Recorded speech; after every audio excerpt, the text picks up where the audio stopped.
E aí, gente, tudo bom?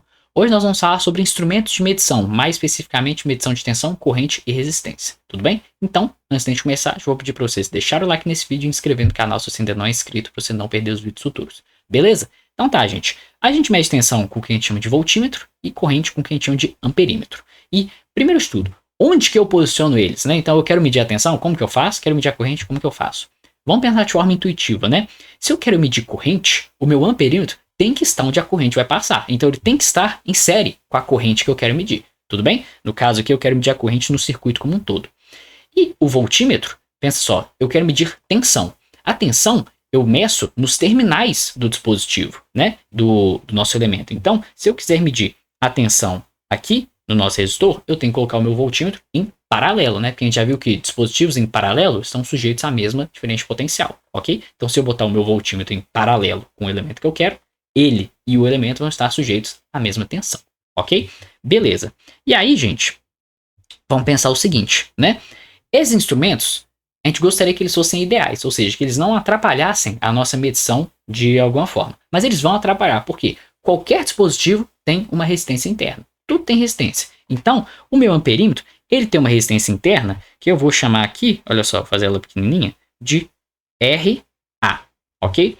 E o voltímetro tem uma resistência interna que eu vou chamar de RV, tudo bem? E aí, só para ilustrar um pouquinho, eu vou chamar esse cara aqui de R1, esse aqui de R2 e essa fonte de tensão aqui de V, beleza? E aí, o que acontece? Eu quero avaliar o impacto dessas resistências, quanto que elas têm que valer, cada uma, né? Para eu minimizar o impacto delas no circuito.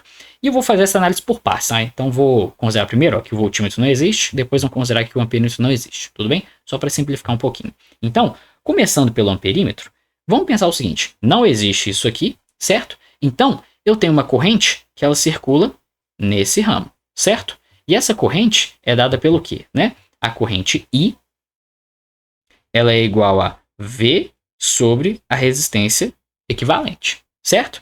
E essa resistência equivalente é simplesmente, então, vai ser V sobre R1 mais R2 mais RA. Vocês concordam? O que acontece, gente? Eu quero medir uma corrente que, na verdade, seria só isso aqui, né? V sobre R1 mais R2. Se o amperímetro, se não tivesse um amperímetro ali, a resistência equivalente seria simplesmente a soma desses dois caras, então seria R1 mais R2. Só que eu tenho esse RA somando aqui. Então, idealmente, eu queria que ele fosse zero, certo? Então, um amperímetro ideal, a gente trata ele com um amperímetro de resistência zero. Mas a gente vê que, na verdade, essa resistência ela existe, então eu quero que ela seja a menor possível. Então, a resistência de um amperímetro é sempre muito pequena, tudo bem? Então é isso que nós vamos anotar aqui. Olha só, daqui eu concluo que o meu RA ele tem que ser aproximadamente igual a zero. Obviamente ele não vai ser zero, mas vamos supor, se os meus resistores são da ordem de quiloohms, 1 kΩ, 2 kΩ, essa soma aqui daria, vamos supor, 3.000, e aí o amperímetro vai ter resistência de 1 ohm. Então, 3.000 para 3.001 não faz diferença, né? É muito pouco o erro na corrente que eu vou medir. Beleza? Então tá. Agora, vamos ver o impacto do voltímetro, né? Então, esquece que o amperímetro aqui existe, e aí eu quero calcular a minha corrente I também, ok? E aí, vamos pensar o seguinte. Essa corrente, aliás, não quero calcular a corrente I, né? Mas vamos fazer a seguinte análise. Eu vou ter uma corrente I chegando aqui, né? Ela existe independente do voltímetro ou não. E aí, ela vai se dividir em duas partes, certo? Numa corrente I1 e numa corrente I2. O que acontece? A tensão que eu quero medir, né? A tensão V2, ela é R2 vezes I2. Vocês concordam? Só que eu gostaria que isso aqui fosse... e aí vamos fazer o seguinte, né? Quem que é o I2? O I2 é um divisor de corrente. Então, isso aqui é igual a R2 vezes o I2, ele é a corrente I vezes, pelo divisor de corrente, que a gente já conhece, né? É RV sobre R1 mais R2. Beleza? Ou seja, posso escrever isso aqui, né? Isso aqui é igual a I vezes RV, aliás, vezes R2 vezes RV sobre RV mais R2, certo? É isso? É isso, beleza? E aqui não era R1 não, né? Era RV. Ok. o que eu queria medir, né, gente? A tensão que eu queria medir, de fato, é simplesmente essa daqui, né? Essa é a tensão original, que é toda a corrente descendo pelo R2. Vocês concordam? Então, eu precisava que isso aqui fosse o mais próximo de 1 possível. Vocês concordam comigo? Então, para isso ser o mais próximo de 1, e eu poder cancelar aqui, né, esse RV com esse RV, eu precisaria que esse R2 fosse desconsiderável, fosse desprezível perto do RV. Ou seja, eu preciso que o RV seja muito maior do que o R2. Podemos pensar assim também, né? Que RV sobre RV mais R2, se eu dividir tudo por RV, isso é 1 sobre 1 mais R2 sobre RV.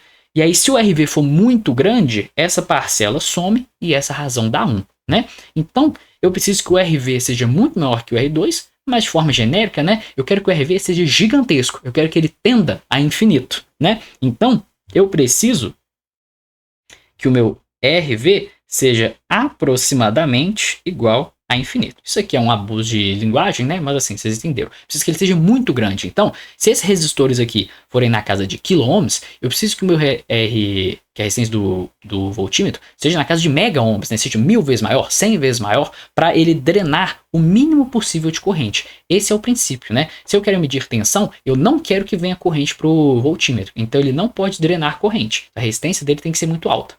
Já o amperímetro, se eu quero medir corrente, ele não pode ter queda de tensão em cima dele. Então ele tem que drenar uma tensão muito baixa. Ou seja, ele tem que ter uma resistência muito baixa. Essa é a relação desses caras. Então assim, sempre que você for lidar com um problema real, saiba que essas resistências ali, elas existem. Mas a gente quer desprezar elas da maior forma possível, então uma tem que ser muito pequena e a outra tem que ser muito grande. Beleza, sabendo agora como que mede tensão e corrente, vamos ver como que a gente mede resistência. Pelo menos isso é uma forma barata de medir resistência e a gente ainda aproveita e consegue estudar um fato aqui que tem a ver com esse instrumento que a gente chama de ponte de Wheatstone. Beleza, gente? A ponte de Wheatstone ela tem a seguinte cara. Existem dois resistores aqui que são conhecidos. Eu sei quem são R1 e R3, os valores deles são fixos ali, bem definidos. Eu tenho um resistor que ele é variável, ok? O resistor R2, a gente chama isso de potenciômetro ou reostato, ok? Ele é um resistor que eu consigo mudar a resistência dele, mas eu também conheço, né? Eu sei ali qual vai ser o valor final do R2, mas ele é variável. E existe um resistor desconhecido aqui, RX. Eu quero saber quanto que ele mede. Tudo bem? Vamos supor que você não tem informações dele, enfim. O que a gente faz? A gente monta esse arranjo e aí eu coloco aqui, ó, entre esses dois terminais, um amperímetro. E esse amperímetro tem resistência, então vai ter uma corrente ali passando, beleza? Se é um amperímetro, eu estou medindo essa corrente, né? Eu sei qual que é a corrente que está passando ali. E aí o que a gente faz? Eu ajusto o valor de R2 até que essa corrente dê zero. Existe uma forma de eu ajustar ele tal que a corrente ele vai dar zero. E a gente vai ver quais são as condições para isso acontecer, beleza? Então, uma vez que a corrente ali for zero, significa o seguinte: se esse potencial é A, esse potencial é B, esse potencial aqui, se ele for um potencial C, aqui também vai ser C, né? Porque se não tem corrente, não tem diferente potencial. Então, o potencial ali é o mesmo, a diferente potencial dá zero. Então, eu tenho C e C, ok? Então, gente, uma vez que isso acontece, eu sei que a queda de tensão em R2, VCB, é a mesma queda de tensão em RX, VCB. Então é isso que nós vamos falar. Olha só. Eu tenho aqui que VR2 é igual a VRX. E isso aqui é igual a VCB, ok? E conhecendo o divisor de tensão, eu posso calcular a tensão VCB, né? Observem só. A tensão VCB, ela é simplesmente igual à tensão da fonte, que eu vou chamar de V, vezes R2 dividido por R1 mais R2, e isso também é a mesma coisa que V vezes Rx dividido por R3 mais Rx, certo? Já estamos cansados de saber isso. Ok, posso cortar esses dois caras, e eu tenho o seguinte então, né, que R2 sobre R1 mais R2 é igual a Rx dividido por R3 mais Rx. Posso multiplicar isso cruzado e obter uma relação, né? Olha só, vai ficar aqui, multiplicando cruzado. R2, R3 mais R2, Rx igual a R1 Rx mais R2 Rx, beleza? Observe que o que acontece? Eu tenho aqui um R2 Rx dos dois lados, posso cortar. E com isso eu consigo isolar o Rx, né? O Rx, ele vai dar simplesmente o seguinte, olha só. Rx, vou escrever aqui. Rx, ele vai ser igual, só escrevendo de um jeito que vai ficar bacana, ele vai ser R2 vezes R1, R3 sobre R1. R3 sobre R1. É assim que eu calculo a minha resistência Rx. Então, observem só o seguinte. R3 e R1, como a gente viu, eles são constantes, né? Eles estão cravados ali. Então, essa razão ele é fixa. E o R2 é variável. Então, basta eu dividir R1 por R3, já sei quanto que é esse valor, e vou ajustando o R2. Vou ajustando. Vai chegar uma hora que eu vou ter um valor definido de R2, tal que aquela diferença potencial vai dar zero, né? Então, aí eu obtive o valor de Rx. É só consultar qual que é o R2 que eu estou ali no momento, e eu conheço R1 e R3. Beleza? Isso é como eu meço o Rx. Legal. Mas eu ainda consigo tirar aqui uma conclusão interessante, tá, gente? Que é o seguinte. Eu vou passar esse R1 multiplicando de novo. E eu também vou ter a seguinte relação. Observem só. R1 vezes Rx é igual a R2 vezes R3. Isso aqui é o que eu gosto de chamar de relação da ponte de Wheatstone, gente. Que observem só. R1Rx igual a R2R3. Significa o seguinte. Esse vezes esse é igual a esse vezes esse. E isso tudo só está acontecendo por quê? Porque a diferença de potencial ali é zero, né? Porque o potencial aqui é igual ao potencial aqui. Ou seja, quando não passa corrente por aquela ponte central. Isso significa o seguinte, gente. É uma forma de dizer que essa ponte está equilibrada. Quando eu tenho esse balanço aqui acontecendo, né? Esse produto igual a esse produto, você garante que não tem corrente circulando aqui. Significa que se eu tiver um resistor aqui, por exemplo, é a mesma coisa de eu não ter esse resistor. Eu colocar ele lá ou não colocar, como a diferença de potencial é zero, não vai circular corrente. Então aquele ramo, ele está como se fosse em aberto, né? Posso colocar o que eu quiser ali, que não vai acontecer nada com aquele elemento. Ele é desprezível no meu circuito. E isso permite que eu resolva alguns problemas, às vezes bem difíceis, com essa sacada, né? Às vezes eu tenho um resistor que ele atrapalha tudo ali, mas eu vejo que existe ali uma ponte de Wheatstone e que ela está equilibrada. Então eu posso simplesmente sumir com aquele resistor. Vamos então, gente, fazer um exemplo aqui que ilustra você conhecer técnicas a respeito desses instrumentos de medição. Observem só, calcule a potência dissipada no resistor de 3 kΩ. A princípio, o que a gente sabe fazer? Eu sei calcular a resistência equivalente, achar a corrente e calcular as tensões que eu quero. Mas essa resistência equivalente não está muito legal, né? Porque olha só, eu não tenho ninguém em série nem em paralelo nesse arranjo aqui. Observe. Aqui não tem cara em série, nem tem cara em paralelo. Porque olha só, esse cara não está em série com esse, nem com esse. Esses dois não estão em paralelo, porque esse potencial não é igual a esse, enfim. Isso a princípio ia dar muito trabalho. Você não ia conseguir achar a resistência equivalente aqui muito fácil. Porém, observem só, isso aqui claramente é uma ponte de Wheatstone, certo? É o mesmo desenho que a gente tem aqui. E vamos testar então se ela está equilibrada, porque se ela estiver equilibrada, esse resistor aqui pode ir embora. Por quê? A diferença de potencial aqui vai ser nula, então não tem corrente passando, então não tem nada ali acontecendo, né? Se não tem corrente passando, não tem queda de tensão sobre ele, então ele é um cara inútil no problema. E obviamente, se a gente está falando desse assunto nesse vídeo, né? Olha só, vamos chamar isso aqui de R1, R3, aliás, né? Só para ficar coerente, R2, R3 e R4. Vamos ver. Produto R1, R4. R1, R4 é 15 vezes 5. Vai dar 75. No caso, como é quilo com quilo, vai dar mega ohms. O produto R2, R3 é 3 vezes 25, que também dá 75 mega ohms. Ou seja, a ponte está equilibrada. Então, de fato, esse cara aqui pode sumir. E se ele some, o problema fica muito mais simples, né? Observem só. O meu circuito vai virar isso daqui. Eu tenho a fonte em série com o resistor de 750. E aqui eu vou ter, olha só, esse ramo e esse ramo. Como não tem nada ali no meio, agora sim eles estão em paralelo, né? Então eu vou ter o seguinte. Eu tenho aqui um ramo, aqui outro ramo, certo? Como a corrente que vai descer aqui agora vai ser a mesma, né? Assim, aqui passa pelo resistor de 15 e a mesma passa pelo resistor de 3, eles estão em série, né? Então, aqui eu tenho 18K e aqui eu tenho 25 mais 5, 30K, ok? E aqui eu tenho 750 ohms e aqui é 192 volts, beleza? Vamos calcular agora a resistência equivalente. Agora sim eu sei resolver o problema, né? Então esse aqui é igual a, vamos lá, fonte de tensão, 750, e aqui um resistor equivalente, né? Quanto que dá? Olha só, aqui é 750, e aqui vai ser 30 vezes 18 dividido por 30 mais 18, que é 48. Quando vocês fizerem essa conta, tá? Já estou antecipando aqui, isso vai dar 11,25K, ok? Então aqui é 11,25K. E assim, gente, a partir daqui, né, problema de engenharia é usando calculadora mesmo, tá? Não, assim, você sempre vai ter acesso à calculadora, as provas são com calculadora, então pode usar a calculadora para não precisa dessas contas de cabeça, não. Eu só, como eu já tinha separado o exercício, eu já deixei o valor calculado aqui de antemão, beleza? Aqui é 192. Então, olha só, 11,25 mais 750 vai dar 12.000, 12K, certo? Então, a gente obtém o seguinte, né?